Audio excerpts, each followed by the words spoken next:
ಪ್ರಿಯ ವೀಕ್ಷಕರೇ, ಇದು ಬಂದು ಕೊಟ್ಟಿಗೆಹಾರ ಬಸ್ ಸ್ಟ್ಯಾಂಡ್. ಇದು ಮೂಡಿಗೆರೆ ತಾಲೂಕು, ಚಿಕ್ಕಮಗಳೂರು ಜಿಲ್ಲೆಯಲ್ಲಿದೆ. ಈ ಒಂದು ಜಂಕ್ಷನ್ ಸೆಂಟ್ರ್ ಪಾಯಿಂಟ್. ಇಲ್ಲಿಂದ ನೀವು ಧರ್ಮಸ್ಥಳಕ್ಕೆ ಒಂದು 55 ಕಿಲೋಮೀಟ್ರ್ ಆಗುತ್ತೆ.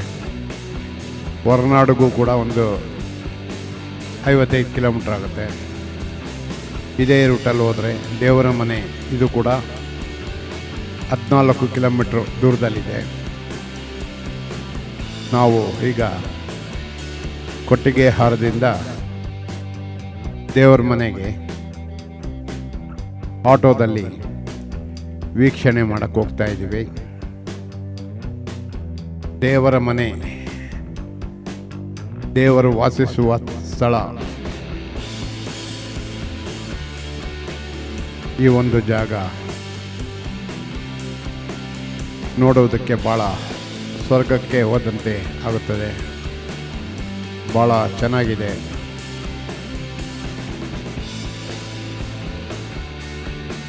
ನೀವು ಇಲ್ಲಿಗೆ ಬರಬೇಕಂದ್ರೆ ಅಕ್ಟೋಬರಿಂದ ಮಾರ್ಚ್ ತಿಂಗಳಲ್ಲಿ ಬಂದರೆ ಭಾಳ ಚೆನ್ನಾಗಿರುತ್ತೆ. ಬೆಂಗಳೂರಿನಿಂದ ಇಲ್ಲಿಗೆ ಬರಬೇಕಂದ್ರೆ ಬೆಂಗಳೂರಿನಿಂದ ಕೊಟ್ಟಿಗೆಹಾರ ಅಥವಾ ಮೂಡಿಗೆರೆ ಇಲ್ಲಿಗೆ ಬಂದು ಇಲ್ಲಿಂದ ಇಲ್ಲಿ ವಿಸಿಟ್ ಮಾಡ್ಬೋದು. ಮೂಡಿಗೆರೆಯಿಂದ ಒಂದು 22 ಕಿಲೋಮೀಟ್ರ್ ಆಗುತ್ತೆ. ಕೊಟ್ಟಿಗೆಹಾರದಿಂದ ಒಂದು 15 ಕಿಲೋಮೀಟ್ರ್ ಆಗುತ್ತೆ. ಆರಾಮಾಗಿ ಬರ್ಬೋದು. ದೇವರ ಮನೆಗೆ ಹೋಗುವ ದಾರಿ ಎಷ್ಟು ಚೆನ್ನಾಗಿದೆ ಅಂತ ನೋಡಿ. ಇದೇ ದೇವರ ಮನೆ ಒಂದು ವೀಕ್ಷಿಸಲು ಒಂದು ಸೆಂಟ್ರ್ ಪಾಯಿಂಟ್.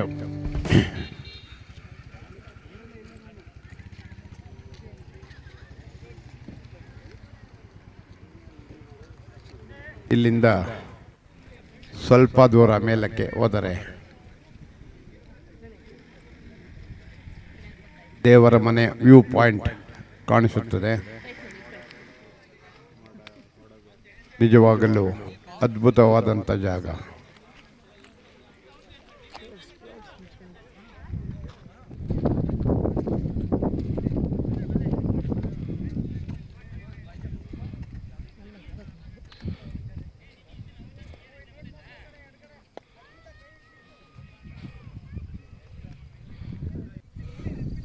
ನಮ್ಮ ಕರ್ನಾಟಕದಲ್ಲಿ ಇಂಥ ಒಂದು ಹಿಲ್ ಸೆಕ್ಷನ್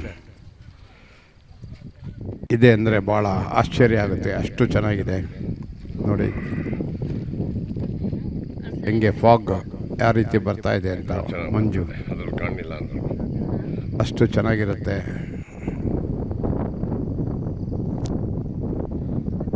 ಭಾಳ ಡೀಪ್ ವ್ಯಾಲಿ ಕೂಡ ಇದೆ.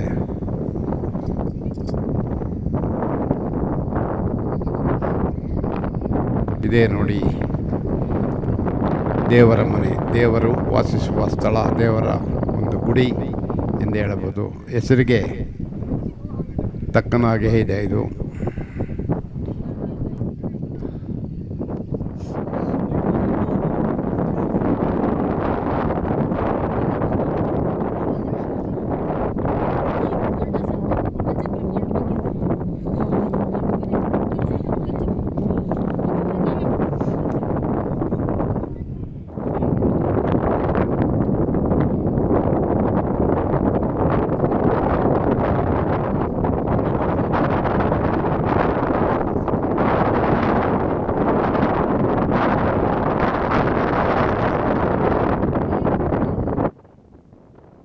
ಈ ಜಾಗಕ್ಕೆ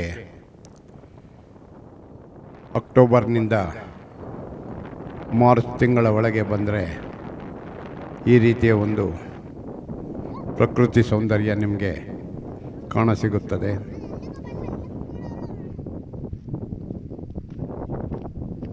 ಸ್ವಂತ ವಾಹನ ಇದ್ದರೆ ಬೆಂಗಳೂರಿನಿಂದ ಅಥವಾ ಎಲ್ಲಿಂದರಾದರೂ ಸರಿ ಆರಾಮಾಗಿ ಬರಬಹುದು. ಇಲ್ಲಾಂದರೆ ಮೂಡಿಗೆರೆ ಅಥವಾ ಕೊಟ್ಟಿಗೆಹಾರದಿಂದ ಇಲ್ಲಿಗೆ ಆರಾಮಾಗಿ ಬರಬಹುದು.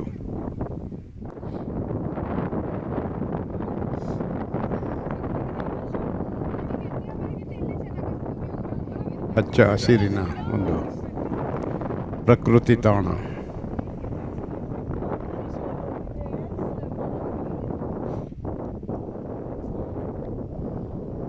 ನಿತ್ಯವೂ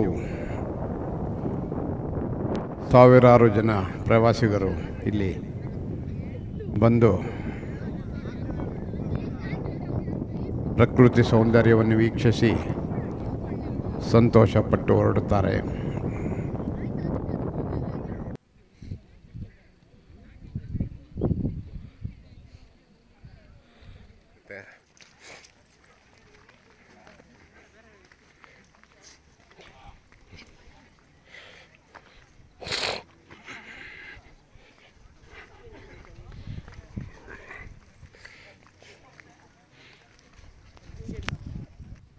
ದೇವರ ಮನೆ ವೀಕ್ಷಣಾ ಸ್ಥಳವನ್ನು ವೀಕ್ಷಿಸಿ ಹೊರಡುತ್ತಿದ್ದೇವೆ. ಇಲ್ಲಿಂದ 1 ಕಿಲೋಮೀಟರ್ ದೂರದಲ್ಲಿ ದೇವಸ್ಥಾನ ಇದೆ, ಕಾಲಭೈರವೇಶ್ವರ ದೇವಸ್ಥಾನ.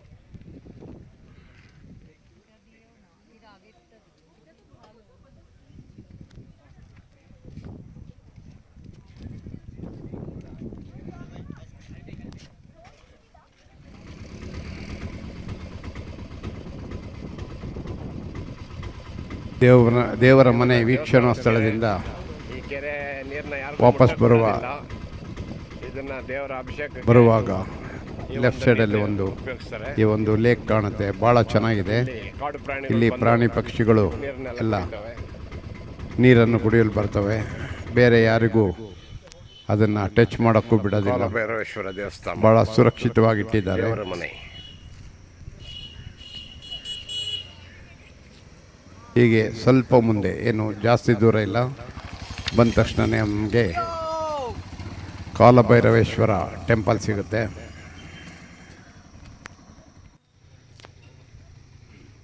ಇದೇ ನೋಡಿ ಕಾಲಭೈರವೇಶ್ವರ ಟೆಂಪಲ್ಲು. ಭಾಳ ಪುರಾತನವಾದಂಥ ಈ ಒಂದು ದೇವಸ್ಥಾನ ಪುರಾಣ ಪ್ರಸಿದ್ಧಿಯನ್ನು ಹೊಂದಿದೆ. ಪೂಜೆ 12 ಗಂಟೆಗೆ ಮುಗಿದೋಗುತ್ತೆ. ಈಗ ದೇವಸ್ಥಾನ ಇಲ್ಲಿ ಕ್ಲೋಸ್ ಆಗಿದೆ ಅನ್ನಷ್ಟೇ. ಬೆಳಗ್ಗೆಯಿಂದ ಮಧ್ಯಾಹ್ನ 1:30ವರೆಗೂ ದೇವಸ್ಥಾನ ತೆಗೆದಿರ್ತಾರೆ. ನಂತರ ಕ್ಲೋಸ್ ಮಾಡ್ರೆ ತಿರ್ಗಾ ಸಾಯಂಕಾಲ 5ರಿಂದ 6 ಮಾತ್ರ ತೆಗಿತಾರೆ. ಅವಾಗ ಮಾತ್ರ ಕಾಲಭೈರವೇಶ್ವರನ ದರ್ಶನ ಭಾಗ್ಯ ಸಿಗುತ್ತೆ. ಇಲ್ಲ ಅಂದರೆ ಸುತ್ತಲಿನ ಪ್ರಕೃತಿ ಸೌಂದರ್ಯವನ್ನು ನೋಡಿ ಕಾಲಭೈರವೇಶ್ವರ ಕಣ್ಮನ ದೇವರ ಮನೆ ಸೆಳೆಯುವಂಥ ಈ ದೃಶ್ಯಗಳನ್ನು ನೋಡಿ ಹೋಗಬಹುದು.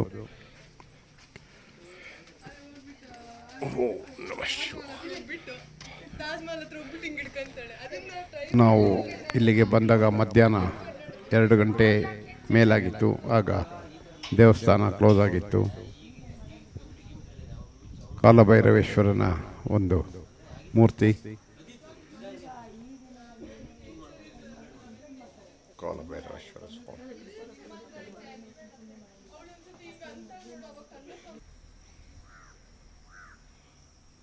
ಎಷ್ಟು ರಮಣೀಯವಾಗಿದೆ ನೋಡಿ ದೃಶ್ಯ. ಇವೆಲ್ಲ ಕೊಟ್ಟಿಗೆ ಹಾರದಿಂದ ಬರುತ್ತಿರುವಂಥ ಹಾಗೂ ಹೋಗುತ್ತಿರುವಂಥ ಕಾರುಗಳು.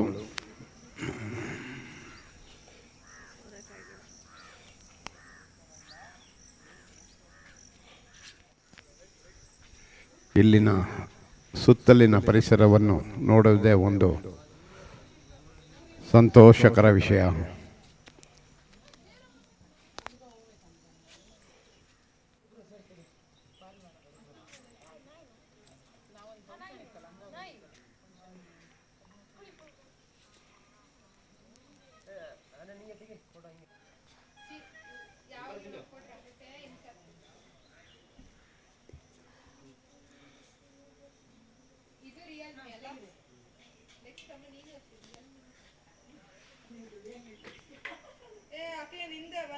ಈ ಜಾಗಕ್ಕೆ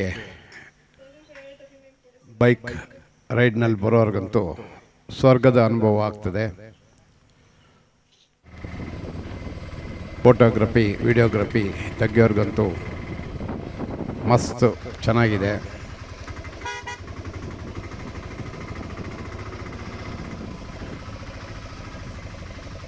ಇಲ್ಲಿಂದ ಮುಂದೆ ನಾವು ಚಾರ್ಮುಡಿ ಘಾಟಿಗೆ ಬಂದಿದ್ದೀವಿ.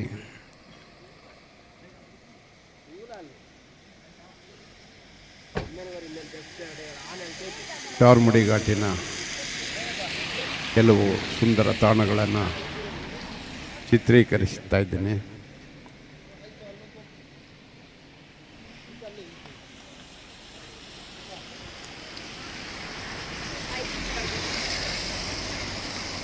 ಎಲ್ಲ ಪ್ರವಾಸಿಗರು ಪ್ರಕೃತಿಯನ್ನು ವೀಕ್ಷಿಸುತ್ತಿದ್ದಾರೆ.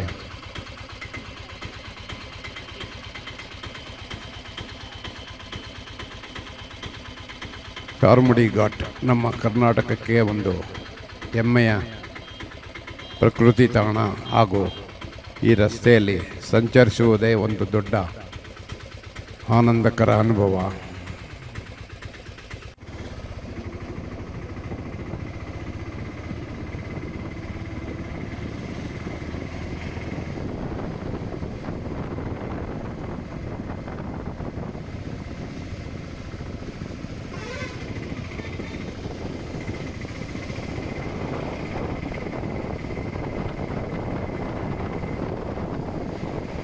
ಸಣ್ಣದಾಗಿ ಮಳೆ ಕೂಡ ಬರ್ತಾ ಇರೋದ್ರಿಂದ ಪ್ರಕೃತಿ ಸೌಂದರ್ಯ ಹೆಚ್ಚಿಗೆ ಇದೆ.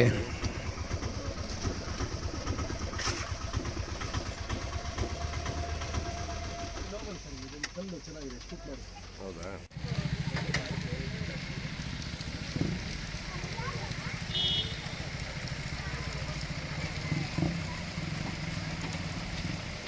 ಹೇಗಿದೆ ಸರ್ ನಿಮ್ಮದು ಕ್ಯಾಮ್ರಾ ಮಸ್ತಾಗಿದೆ.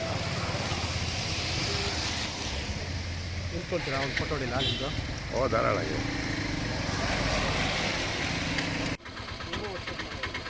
ಈ ಒಂದು ಜಾಗ ಬಂದು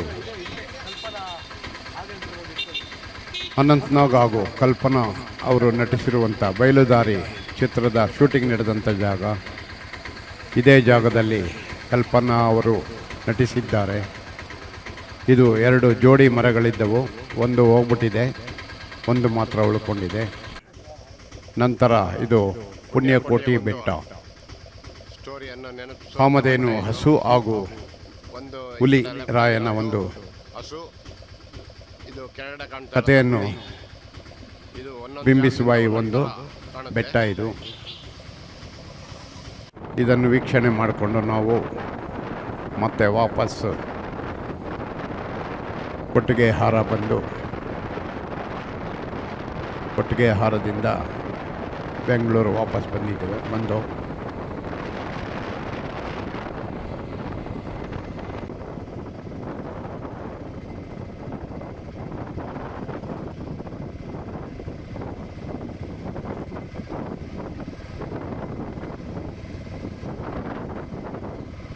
ನಾವು ಕೂಡ ಒಂದು ಬಾರಿಯಾದರೂ ಈ ಒಂದು ಸುಂದರವಾದ ತಾಣ ದೇವರ ಮನೆಗೆ ಬಂದು ವೀಕ್ಷಣೆ ಮಾಡಬೇಕೆಂದು ಕೇಳ್ಕೊತಾ ಇದ್ದೀನಿ.